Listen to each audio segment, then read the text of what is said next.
MIT researchers have demonstrated the use of a generative machine learning model to create synthetic data based on real data that can be used to train another model for image classification. Huge amounts of data are needed to train machine learning models to perform image classification tasks such as identifying damage in satellite photos following a natural disaster. However, these data are not always easy to come by. Datasets may cost millions of dollars to generate if usable data exists in the first place. And even the best datasets often contain biases that negatively impact a model's performance.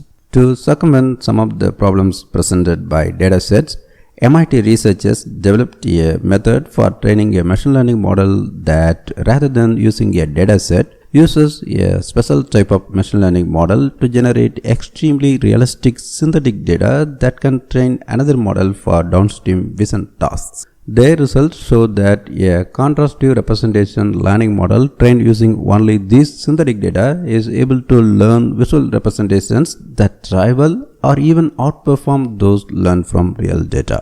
This special machine learning model, known as a generative model, requires far less memory to store or share than a dataset. Using synthetic data also has the potential to sidestep some concerns around privacy and usage rights that limit how some real data can be distributed.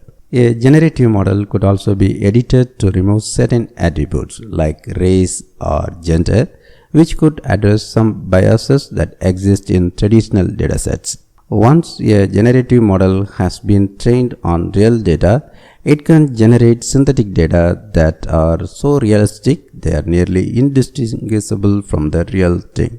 The training process involves showing the generative model millions of images that contain objects in a particular class, like cars or cats, and then it learns what a car or cat looks like so it can generate similar objects.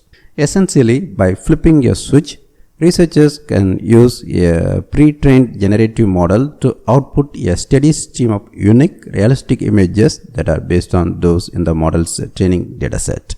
But generative models are even more useful because they learn how to transform the underlying data on which they are trained. If the model is trained on images of cars, it can imagine how a car would look in different situations it did not see during training, and then output images that show the car in unique poses, colors, or sizes. Having multiple views of the same image is important for a technique called contrastive learning, where a machine learning model is shown many unlabeled images to learn which pairs are similar or different. The researchers connected a pre-trained generative model to a contrastive learning model in a way that allowed the two models to work together automatically. The contrastive learner could tell the generative model to produce different views of an object and then learn to identify that object from multiple angles. The researchers compared their method to several other image classification models that were trained using real data and found that their method performed as well and sometimes better than the other models.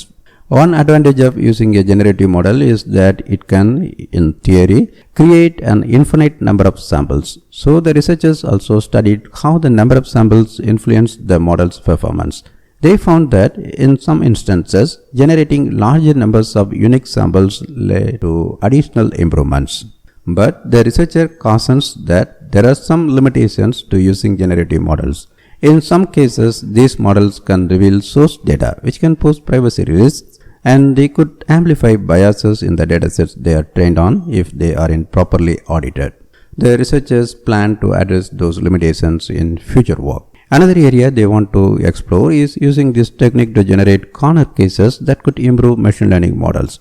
Corner cases often can't be learned from real data. For instance, if researchers are training a computer vision model for a self-driving car, real data wouldn't contain examples of a dog and his owner running down a highway, so the model would never learn what to do in this situation. Generating that corner case data synthetically could improve the performance of machine learning models in some high-stakes situations.